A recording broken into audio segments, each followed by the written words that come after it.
बिस्मिल्लाहिर्रहमानिर्रहीम। अस्सलामु अलैकुम नाज़रीन, उम्मीद करती हूँ आप खैरियत से होंगे। इस वीडियो को शुरू से आखिर तक ज़रूर देखिएगा। रमज़ानुल मुबारक के बारे में अल्लाह ताला हमें एक बहुत अहम बात बता रहे हैं। पता है क्या?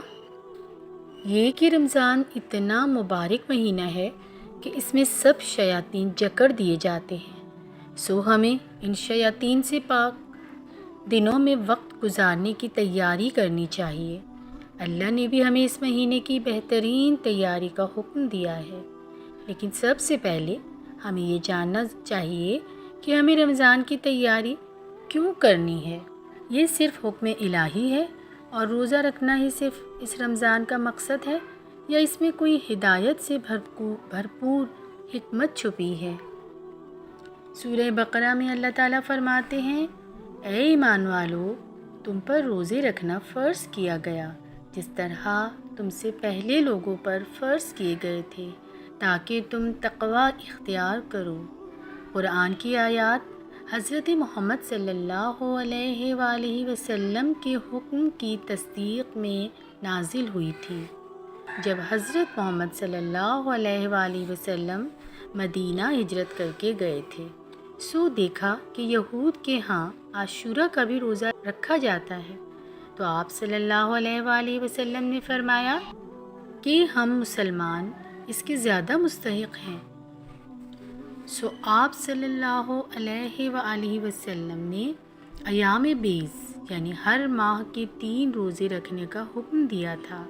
इसकी तस्दीक़ में ये आयत नाजिल हुई थी। अगली आयत में ही इन अयाम के लिए अल्लाह ताला ने अयाम मअदूदत का लफ्ज़ इस्तेमाल किया, यानी गिनती के चंद दिन। गिनती के चंद ही दिन हैं, लेकिन तुम में से जो शख्स बीमार हो या सफ़र में हो तो वो और दिनों में गिनती को पूरा कर ले, और इसकी ताकत रखने वाले फ़िदिया में एक मिस्कीन को खिला पिला दें। जो शख्स नेकी में सबकत करे वो इसके लिए बेहतर है, लेकिन तुम्हारे हक़ में बेहतर काम रोज़े रखना ही है, अगर तुम बाइल्म हो। सो इससे मुराद अयाम बेज़ ही के हैं, यानी रोज़े का कॉन्सेप्ट रमज़ान पर मुनहसर नहीं है। कुछ और ख़ास बात है जो रमज़ान में छुपी हुई है। रमज़ान में ऐसी क्या ख़ास बात है? रोज़े का कॉन्सेप्ट तो पहले से था हम मुसलमानों के पास, फिर रमज़ान की इतनी फजीलत क्यों है? शयातीन भी जकड़ दिए जाते हैं, जन्नत के दरवाज़े भी खोल दिए जाते हैं और जहन्नुम के दरवाज़े बंद कर दिए जाते हैं।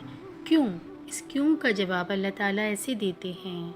रमज़ान का वो महीना जिसमें कुरान पाक नाजिल किया गया, लोगों के लिए हिदायत बनाकर और हिदायत और हक़ व बातिल के दरमियान इम्तियाज़ की रोशन दलीलों के साथ। रोज़े का नाम रमज़ान रोज़े का नाम नहीं है। रमज़ान तो दरअसल उस जश्न का नाम है कि जब अल्लाह ने आसमानों से ज़मीन पर हमारे लिए और फ़ुरक़ान उतारा था।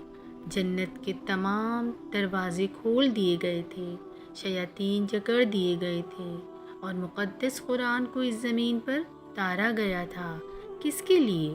अन्नास के लिए। इस अन्नास में से जो भी हिदायत, बैनात और फ़ुरक़ान चाहता है, और अगर ये तीनों चीज़ें बिला किसी रुकावट यानी शैतान के वसावस से भी आज़ाद होकर हासिल करना है, तो क्या अता किया गया है ये रमज़ान।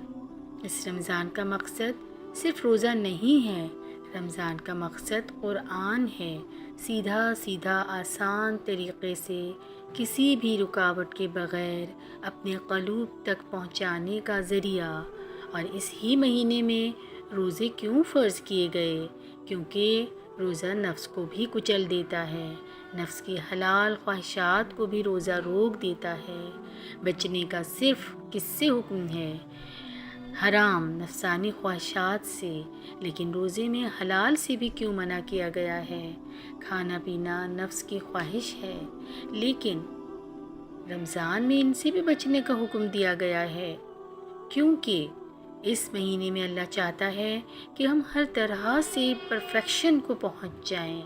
हम 2 चीज़ों के मजमूए से मिलकर बने हैं, नफ्स और रूह। اللہ تعالیٰ نے رمضان میں ایک طرف تو روح کو بہت زیادہ پاورفل روح کی غذا دینے کے لیے قرآن اتارا ہے، پھر دوسرا کام اللہ نے نفس کا کھانا روکنے کا بھی حکم دیا ہے، یعنی نفس زیرو رہ جائے، اور جب نفس زیرو ہو جائے تو پیچھے کیا رہ جائے گا؟ روح، اور روح جس کے پاس مسلسل ہدایت، بیبا اور فرقان کا نزول ہو رہا ہے، تو کیا ایمان کا ہائیسٹ لیول نہیں مل جائے گا؟ تو آئیے ہم بھی مل کر اس رمضان سے زیادہ فائدہ اٹھانے کی کوشش کریں۔ تو ہم نے بھی سب سے پہلے کام کیا کرنا ہے؟ ہم نے اپنے رمضان کے پلان سیٹ کرنے ہیں۔ آپ کا سب سے اہم پلان کیا ہونا چاہیے؟ وہی جو ہمیں اللہ نے بتایا ہے، قرآن کو سیکھنا آپ کی پرائیورٹی ہونی چاہیے، کیونکہ اس مہینے میں قرآن کو سیکھنے اور اس سے واقعی ہدایت اخذ کرنے کے چانسز سب سے زیادہ ہیں۔ اور سب سے بڑی خوشی کی بات یہ ہے کہ وہ شیطان جو ہم سے